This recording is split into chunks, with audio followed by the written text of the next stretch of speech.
여러분 안녕하세요. 데이비드입니다. 이번에 가장 쉬운 리액트 어, 벌써 세 번째 강의네요. Components and Props 지금 시작하겠습니다. 네, 지금까지 여러분 JSX와 엘리먼트에 대해서 공부를 하셨을 거예요. 그 두 가지가 리액트의 기초를 시작을 담당하는 친구들이었다면 이제 그 JSX로 엘리먼트를 표현하고 그 다음 단계인 컴포넌트와 프랍스를 배움으로써 JSX와 엘리먼트를 어떻게 만들어내는지에 대해서 알 수 있을 겁니다. 왜냐하면 컴포넌트라는 이 리액트의 구성 요소가 바로 엘리먼트, 리액트 엘리먼트를 리턴하는 자바스크립트 펑션이기 때문입니다. 컴포넌트는 펑션이에요. 어떤 펑션이냐? props라는 데이터를 아규먼트로 받아서 리액트 엘리먼트를 리턴하는 자바스크립트 펑션인 것입니다. 사실 리액트가 MVC 패턴의 V, 즉 뷰단을 책임지는 라이브러리라는 것은 이미 알고 계셨을 겁니다. 한 번쯤 들어보셨을 테고요. 근데 이 뷰를 책임진다는 말은 뷰라는 것은 결국 UI, 즉 사용자 인터페이스 보여지는 것에 대한 얘기를 하는 거예요. 무엇이 보여지냐? 데이터가 보여지는 거죠. 데이터가 보여지게 하려면 우선 첫 번째 데이터를 가져올 수 있어야겠죠. 두 번째, 가져온 데이터를 표시할 수 있어야 합니다. 바로 이 로직으로 완성된 객체가 엘리먼트인데요. 그러면 이 완성된 객체 엘리먼트를 만들어내는 것이 바로 컴포넌트 펑션입니다. 이 컴포넌트 펑션은 선언 방법이 두 가지가 있습니다.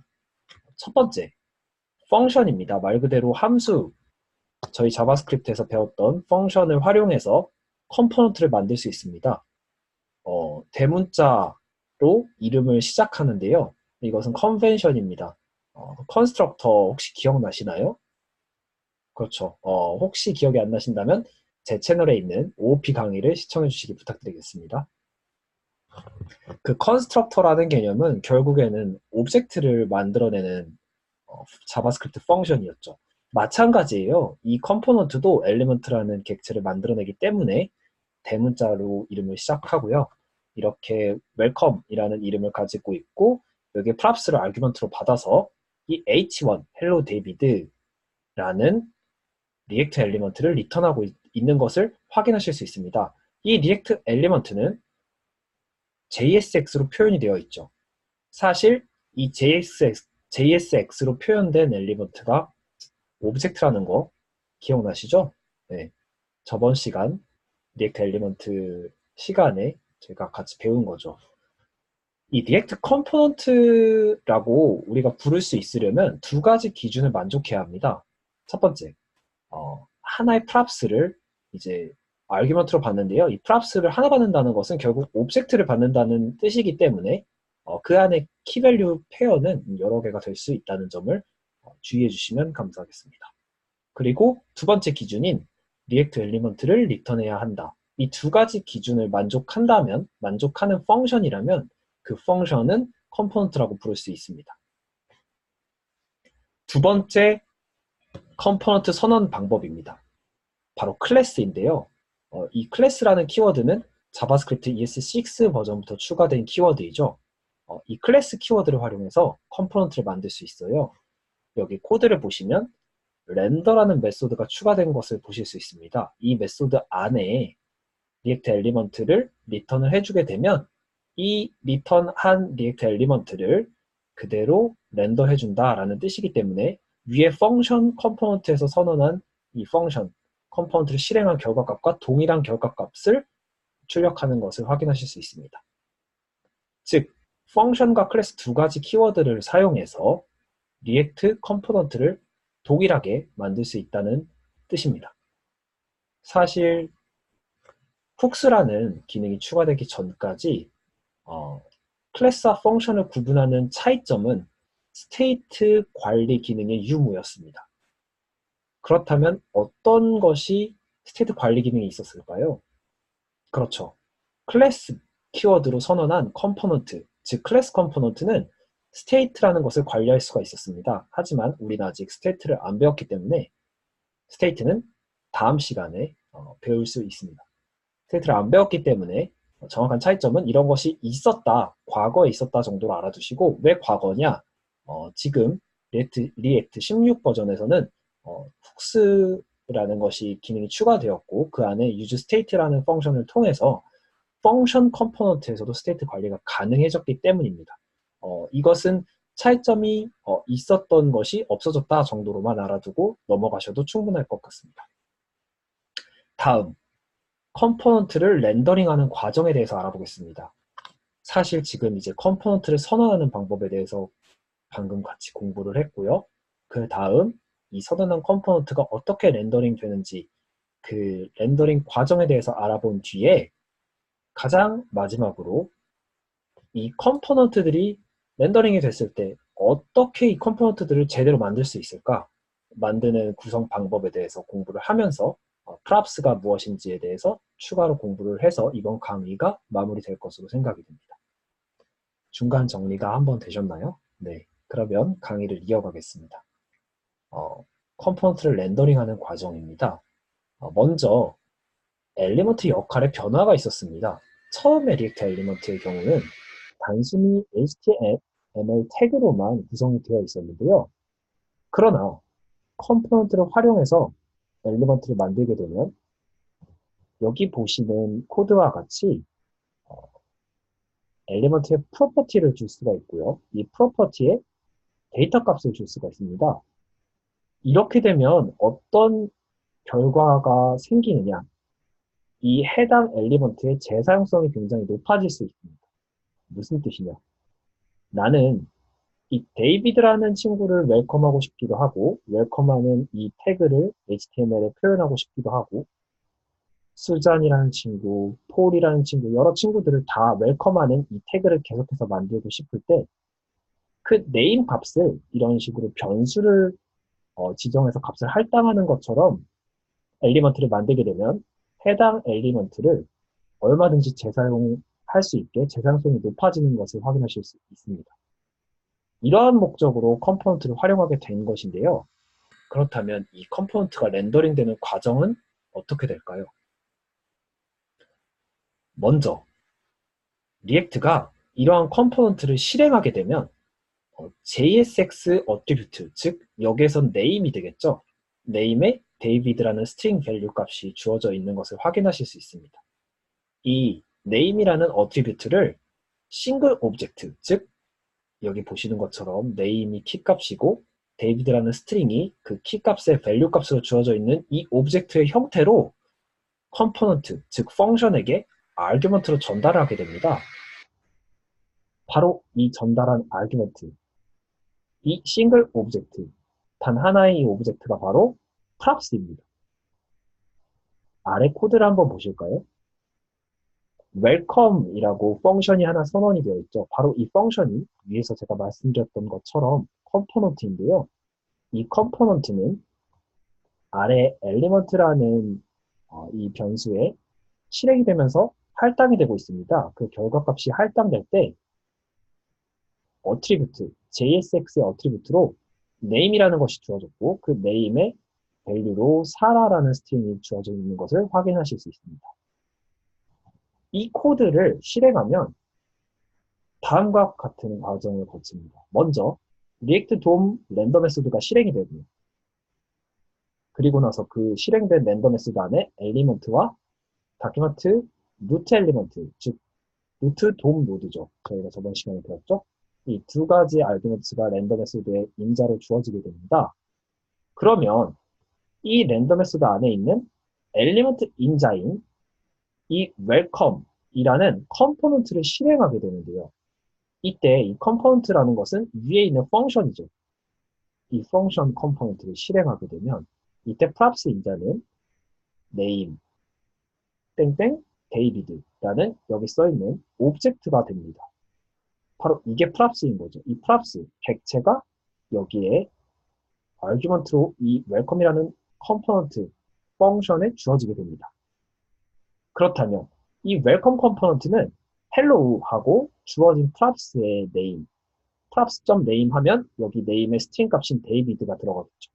이 데이비드가 들어가 있는 이 h1, 즉 이 h1 이게 뭐죠? 그렇죠. 엘리먼트죠. 이 엘리먼트를 리턴하게 됩니다. 이 컴포넌트가 바로 리턴하는 것이 엘리먼트입니다. 그래서 이 엘리먼트를 리턴하게 되고요. react dom이라는 여기서 불러온 랜덤 메시지는 이 펑션 컴포넌트가 리턴한 react 엘리먼트를 우리가 다큐먼트에서 찾은 루트 돔 루드, 루트라는 id 값을 가진 태그에 소속시키게 됩니다. 그렇다면 브라우저는 이 엘리먼트, 즉 JSX로 구성된 이 리액트 엘리먼트를 HTML 태그로 인식하게 되고 렌더링을 할 수 있게 되는 것입니다. 이러한 과정을 통해서 컴포넌트가 리턴한 엘리먼트가 렌더가 되는 것입니다. 다음은 컴포넌트를 구성하는 방법에 대해서 한번 살펴볼 건데요. 사실 컴포넌트는 다른 컴포넌트들을 조합해서 만들 수가 있습니다. 따라서 컴포넌트는 앱스트랙션을 할 수 있는데요. 이 앱스트랙션은 추상화입니다. 혹시 추상화에 대한 개념이 아직 잡히지 않으신 분은 제 강의 OOP인 자바스크립트를 한번 보시면 도움이 될 것 같습니다. 따라서 이 코드를 한번 보시죠. 펑션 컴포넌트는 웰컴이 먼저 선언이 되어 있고요. 두 번째 컴포넌트로 app, 즉 앱이라는 펑션 컴포넌트가 선언이 되어 있는데요. 이 선언된 앱이라는 펑션 컴포넌트가 리턴하는 값을 보면 웰컴이라고 하는 위에 있는 펑션 컴포넌트가 두 번 선언되어 있는 것을 확인하실 수 있습니다. 그때 이름이 데이비드 폴 이렇게 다르게 선언이 되어 있죠. 이것을 보시면 여러분 아실 거예요. 제가 위에서 말씀드렸던 것처럼 이 웰컴이라는 펑션 컴포넌트가 재사용성이 높다는 것을 확인하실 수 있습니다. 즉, name이라는 변수에 값을 다양하게 부여할 수 있다는 점이죠. 따라서 이런 식으로 컴포넌트를 구성할 수 있다. 지금은 이해가 안 되시겠지만 바로 아래 왜 이런 식으로 구성을 한 것인지에 대해서 자세하게 설명드리겠습니다. 바로 이어서 설명을 드릴 텐데요. 컴포넌트 추출하기입니다. 컴포넌트 추출하기? 이게 뭐지? 약간 이해가 안 되실 수 있는데 핵심적인 부분을 extract, 즉 추출해낸다는 것입니다. 컴포넌트는 핵심 내용을 작은 컴포넌트로 추출해질수록 간단해집니다. 이렇게 말해서는 잘 이해가 안 가시죠? 아래 코드를 보면서 설명을 해드리겠습니다. 여기 하이라이팅된 아바타라는 클래스 네임을 가진 이미지 태그를 확인하실 수 있습니다. 우리는 이 이미지 태그를 추출할 겁니다. 왜냐하면 지금 코멘트라는 이 펑션 컴포넌트를 한번 보시죠. 길이가 굉장히 길죠? 이렇게 긴 길이에 또한 클래스 네임들이 특정하게 주어져 있는 이러한 펑션 컴포넌트라면 재사용성, 즉 여러 곳에서 활용할 수 있는 그 능력이 떨어지게 됩니다. 따라서 우리는 이 펑션 컴포넌트를 샅샅이 살펴보고 재사용 가능성이 높은 중복될 것 같은 코드를 핵심 내용으로 구분해서 그 핵심 내용을 작은 컴포넌트로 extract, 즉 추출하는 과정을 거칠 것입니다. 그 결과 이 코멘트는 굉장히 간단해질 것입니다. 아래 그 과정을 함께 확인하실 건데요. 먼저 하이라이팅된 이 이미지 태그를 컴포넌트로 추출하겠습니다. 아바타라는 펑션 컴포넌트를 선언했고 props로는 유저라는 데이터를 받고 있습니다. 이 유저의 아바타 URL과 네임 프로퍼티가 추가되어 있는 것을 확인하실 수 있는데요. 이 아바타라는 컴포넌트는 이미지 태그를 리턴하고 있죠. 이렇게 추출했을 때 위에서는 분명히 props의 author라는 이름의 props를 받고 있는 걸 확인하실 수 있는데 여기서 이름이 바뀐 걸 확인하실 수 있어요. author가 유저로 바뀌었죠. 왜일까요? 그것은 재사용성을 높인다라는 말의 의미를 곰곰이 생각해보면 왜 props의 이름이 변했는지 알 수 있습니다. 우리가 props의 이름을 author라고 가정했을 때는 작가일 때밖에 이 아바타를 활용할 수가 없습니다. 하지만 이 아바타라는 컴포넌트를 다른 곳에서 작가가 아니라 운동선수 혹은 경찰관에서도 아바타를 쓰고 싶다면 이것은 author가 아니라 유저라는 이름이 되면은 가능해집니다. 경찰관도 유저고 작가도 유저고 또한 운동선수도 유저이기 때문입니다. 그러므로 일반적인 프랍스의 이름을 짓는 것이 재사용성을 높이는 컴포넌트를 만드는 하나의 방법이 될 수 있습니다. 너무 역할을 구체적이고 명확하게 고려해서 프랍스의 이름을 짓게 되면 재사용성이 떨어지는 결과를 낳을 수 있습니다. 이제 위의 커멘트와 비교했을 때 아주 조금 짧아진 코드를 확인하실 수 있어요. 그 이유는 아바타라는 컴포넌트를 추출했기 때문입니다. 그러면 여기에서 또 하나의 컴포넌트를 우리는 추출할 것입니다. 어떤 게 될까요? 사실 여러 가지가 될 수 있어요. 텍스트도 될 수 있고 데이트도 될 수 있고. 하지만 우리는 가장 긴 user info라는 클래스 네임을 가진 이 div 태그를 하나의 펑션 컴포넌트로 추출해 볼 것입니다. 추출한 결과물입니다. user info라는 이름의 펑션 컴포넌트를 선언한 상태인데요. 이때 props로 마찬가지죠. props의 이름이 유저로 변하신 것을 확인하실 수 있습니다. 무슨 뜻이냐? 분명히 위에서 보면 author였습니다. 근데 이름이 유저가 됐죠. author에서 유저로 바뀐 것을 확인하실 수 있죠. 그 이유는 아바타 컴포넌트에서 말씀드렸던 것과 동일합니다. 즉, 재사용성을 높이는 방향으로 props의 이름을 바꾼 것을 확인하실 수가 있습니다. 이렇게 유저 인포까지 추출을 해내고 나면 처음에 코멘트 컴포넌트와 비교했을 때 코드의 길이가 굉장히 짧아지신 것을 확인하실 수 있어요. 이제 육안으로도 구분될 만큼 짧아졌는데요. 다시 한번 확인해 보시죠. 이만큼 길이도 짧아졌는데 처음에는 이 정도 길이였던 코멘트 컴포넌트였죠. 길이가 굉장히 짧아지신 것을 확인하실 수 있죠. 따라서 이 길이가 짧아졌다는 말은 뭐냐? 코드가 모듈화 됐다는 건데요. 이 모듈화라는 것은 코드의 중복을 제거할 수 있습니다. 왜냐하면 중복된 코드를 따로 펑셔널하게 분리해냈기 때문이죠. 컴포넌트로요. 어디서 많이 들어본 개념인 것 같지 않나요? 마치 OOP에서 제너럴라이제이션과 비슷합니다. 즉 슈퍼클래스 이게 무슨 뜻이냐면 이제 객체들을 생성하는 것에 있어서 슈퍼 객체와 비슷한 느낌인데요. 가장 부모가 되는 객체입니다. 즉 내가 가지고 있는 프로퍼티와 메소드들을 다른 객체들이 다 공유를 하는 객체인 거죠. 그런 슈퍼 클래스 개념과 비슷하게 컴포넌트를 익스트랙 한다는 것은 추출한다는 것은 공통된 내용의 태그들을 뽑아내서 재사용성을 높임으로 인해서 그 결과 코드 전체의 중복이 감소됩니다. 이러한 효과가 있기 때문에 이 익스트랙, 컴포넌트 익스트랙은 굉장히 중요한 컴포넌트의 구성 방법 하나입니다. 구성 방법 중에서 그 다음 단계로 반드시 필요한 한 가지 과정입니다. 여기까지 컴포넌트를 선언하고 그 컴포넌트가 렌더되고 그리고 컴포넌트를 어떻게 만드는지 마지막으로 컴포넌트를 추출하는 것까지 살펴봤는데요. 그럼 여기에서 가장 마지막으로 한 가지만 더 배울 게 남아 있습니다. 바로 그것은 프랍스입니다. 몇 번 얘기를 했었는데 중간중간 얘기 드렸던 것은 프랍스가 뭐라고 말씀드렸죠? 그렇죠. 프랍스는 바로 데이터입니다.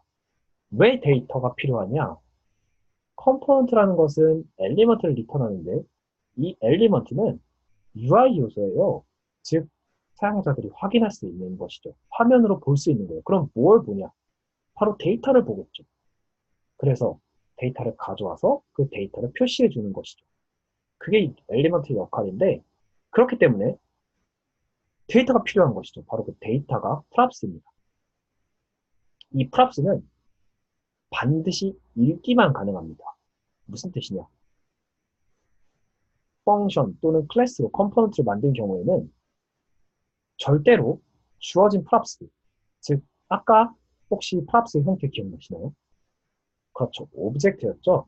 그 오브젝트를 수정할 수가 없습니다. 다음 코드를 한번 확인해 보시죠. sum이라는 펑션인데요. 아규먼트로 a와 b가 주어져 있고 그 두 아규먼트의 합을 리턴하고 있습니다. 이 sum 펑션은 퓨어합니다.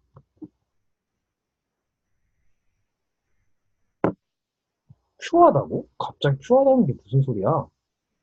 잘 이해가 안 되시죠? 바로 퓨어하다는 말의 의미는 주어진 아규먼트의 값을 수정하지 않는다는 의미입니다. 이 sum 펑션을 보시면 a와 b가 아규먼트로 주어져 있는데 이 a와 b의 값을 직접적으로 수정하고 있지는 않죠. 반대로 아래 펑션은 withdraw라는 펑션인데요. 이 펑션은 퓨어하지 않은 펑션입니다. 왜 그러냐? 아규먼트로 주어진 어카운트라는 값을 직접적으로 수정하고 있기 때문입니다. 리액트에서는 절대적인 규칙이 한 가지 있습니다. 그 규칙이 무엇이냐? 모든 컴포넌트는 프랍스 값을 수정하지 않는 퓨어 펑션이라는 것입니다. 다시 한번 말해볼까요? 리액트의 모든 컴포넌트들은 퓨어 펑션입니다. 이 규칙은 리액트가 가지고 있는 굉장히 스트릭한 몇 안 되는 규칙입니다. 우리가 프랍스로 받은 즉 데이터를 수정하지 않는다면 UI에서 표시해야 될 데이터는 분명히 바뀔 텐데 도대체 어떻게 해야 될까요? 어떻게 데이터로 넘겨받은 프랍스를 수정하지 않으면서 수정된 데이터를 표시할 수 있을까요? 그 방법은 state라는 개념을 알아야 합니다. 즉, 상태인데요. 이 state에 관해서는 다음 시간에 배울 것입니다. 살짝 예고편을 해드리면 바로 이 state가 React 컴포넌트는 퓨어 펑션이기 때문에 props, 즉 데이터를 절대 수정하지 않는다. 라는 이 절대 규칙을 지키면서도 동시에 변화한 데이터를 표시해주는 UI를 이 컴포넌트를 통해서 만들어낼 수 있게 도와주는 그러한 개념입니다. 바로 state는 그러한 개념입니다. 여기까지 예고편으로는 충분한 것 같고요. 다음 시간에 우리는 state와 그리고 리액트의 라이프 사이클, 생명주기죠. 생명주기에 대해서 알아볼 것입니다. 여기까지 데이비드였습니다. 오늘 제가 준비한 컴포넌트와 프랍스의 강의는 마무리가 되었고요. 좋아요와 구독도 눌러주시면 감사하겠습니다. 그럼 안녕.